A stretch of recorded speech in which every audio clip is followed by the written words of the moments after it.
생명의 생카 이영훈 목사입니다. 오늘은 3월 24일 목요일이죠. 여호수아서를 묵상하는데 오늘은 24번째 시간이 되겠습니다. 기브온 주민들에게 속아서 여호수아는 그들과 언약을 맺는 내용입니다.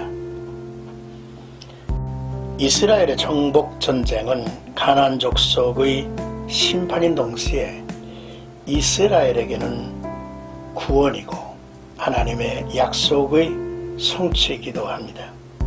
그런데 기브온 주민들의 꾀에 속은 이스라엘은 그들과 화친 조약을 맺죠. 먼저 11절에서 13절까지는 기브온 주민들이 조약을 맺자는 청원을 합니다. 그러므로 우리 장로들과 우리나라의 모든 주민이 우리에게 말하여 이르되 너희는 여행할 양식을 손에 가지고 가서 그들을 만나서 그들에게 이르기를 우리는 당신들의 종들이니 이제 우리와 조약을 맺읍시다 하라 하였나이다.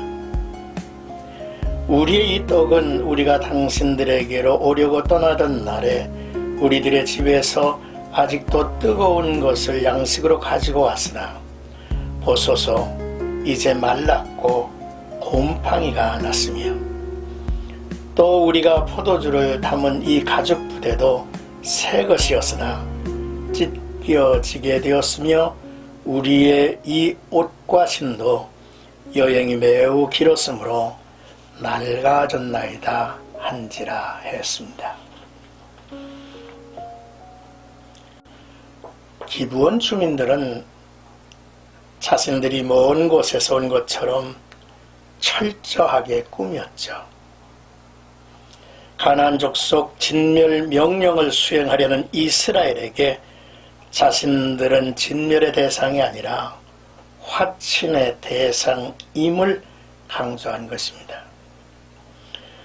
우리의 일상에서 외적인 것만 보고 판단하는 것보다 위험한 일은 없는 것 같습니다.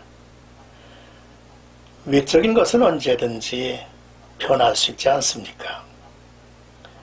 또한 똑같은 사물을 보고서도 본 사람마다 서로 다르게 표현하고 있죠.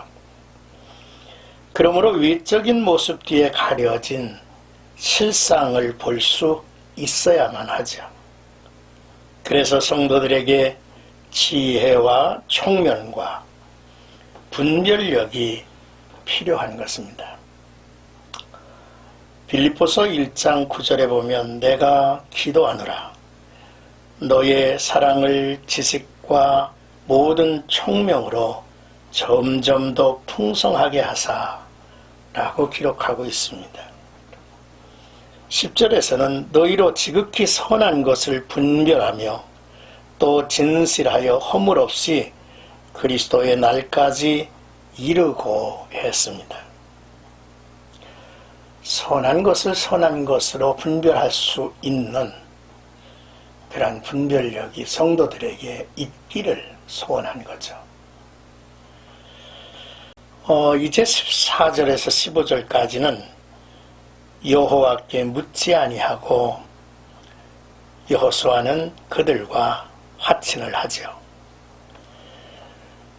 무리가 그들의 양식을 취하고는 어떻게 할지를 여호와께 묻지 아니하고 여호수아가 곧 그들과 화친하여 그들을 살리리라는 조약을 맺고 회중 족장들이 그들에게 맹세하였더라 했습니다. 대략 6년 동안에 걸친 가나안 전쟁에서 이스라엘은 2번의 실수를 범했는데요. 한 번은 아이성에서 또 한 번은 가나안 족속인 기브온과 언약을 맺은 일이라고 볼 수 있습니다. 아이성에서는 아간의 범죄로, 본문에서는 세심한 주의를 기울이지 아니하므로 실수를 했습니다. 이 두 가지 실수의 공통점은 하나님께 묻지 않고 행동했다는 것입니다. 아이성에서는 그 성의 작은 규모 때문에 하나님께 묻지 않고도 충분히 이기고 승리할 수 있으리라고 생각을 했을 것이고, 본문에서는 외적인 증거물들이 너무나 분명해서 하나님께 묻지 않고 처리를 한 것입니다. 이스라엘의 1차 공격, 아이성 공격에서 점령에 실패한 후 2차 공격에서 이제 점령을 했죠.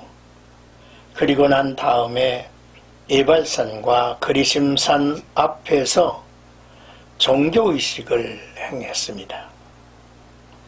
모든 분야에서 하나님과의 관계를 잘 세워간다는 것의 중요성을 안 것이지요. 하나님의 율법에 기록된 모든 말씀을 낭독한 뒤 백성들이 그 말씀에 순종할 것을 다짐하게 했습니다. 아이성에서의 그들이 했던 실수를 되풀이하지 않으려는 조치였죠. 가나안 정복 전쟁에서 하나님은 결정적인 역할을 하십니다. 그래서 여호수아서에서 계속 강조되는 메시지는 우리가 전쟁에서 승리하는 궁극적인 이유는 하나님이시다. 하나님이 승리를 주셔야만 우리도 이길 수 있다. 라고 하는 메시지인 것입니다. 기브온 주민들과의 화친 조약 성립은 에발산에서의 예배 이후 일어난 첫 번째 일이죠.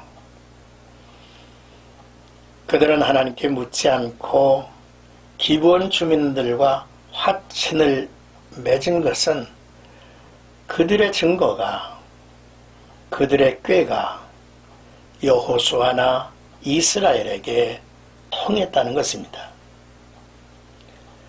이스라엘은 그들의 위장술에 속아서 하나님께 묻지도 않았습니다.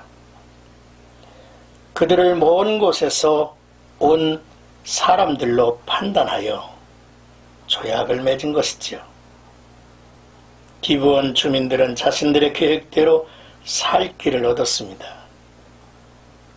반면 이스라엘 백성은 아간의 범죄 이후에 또 한 번 실패하는 현장을 우리에게 보여주죠. 크고 작은 일에 우선해야 할 일은 하나님께 기도하는 것이겠죠. 결정권이 하나님에게 있기 때문입니다. 그리고 하나님이 나서주셔야 할 일이기 때문이죠. 겸손과 믿음은 모든 일에 하나님을 인정하고 하나님께 맡기려 할 것입니다. 잠언 3장 6절에는 너는 범사의 그를 인정하라 그리하면 네 길을 지도하시리라 했죠. 또한 히브리서 4장 16절에는 그러므로 우리가 긍휼하심을 받고 때를 따라 돕는 은혜를 얻기 위하여 은혜의 보호자 앞에 담대히 나아갈 것이니라 했습니다. 매사에 하나님을 인정하고 때를 따라 돕는 은혜를 얻기 위해서 하나님에게 다가가고 가까이 해야 한다는 것이 참으로 중요한 일이죠. 사랑하는 생가 가족 여러분, 우리는 멸망의 성 여리고에서 라합과 그와 관련된 가족이 구원을 받은 일에 대해서 참으로 감사하고 고맙게 여겼습니다. 그리고 이스라엘은 순종에 실패했지만 그로 인해서 히위 족속 중 기브온에 거하는 백성들이 구원을 받은 일에 대해서 참으로 하나님의 은혜여 축복이구나 라는 생각을 갖게 합니다. 기브온은 왕도는 아니지만 큰 성읍이었고 주민들이 앞서서 나와 이스라엘과 화친을 맺게 된 것이 우리의 주목을 끕니다. 바울은 로마서에서 이스라엘의 실패가 이방인들에게 구원의 큰 기회가 되었다라고 전하고 있는데,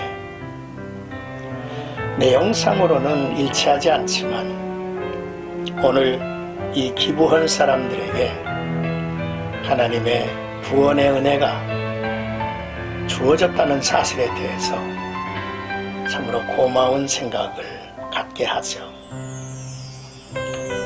크고 작은 일에 우선하여야 할 것, 하나님께 기도하는 일이죠. 결정권이 하나님에게 있기 때문이죠. 겸손과 믿음은 모든 일에 하나님을 인정하고 하나님께 맡기려는 태도를 갖습니다.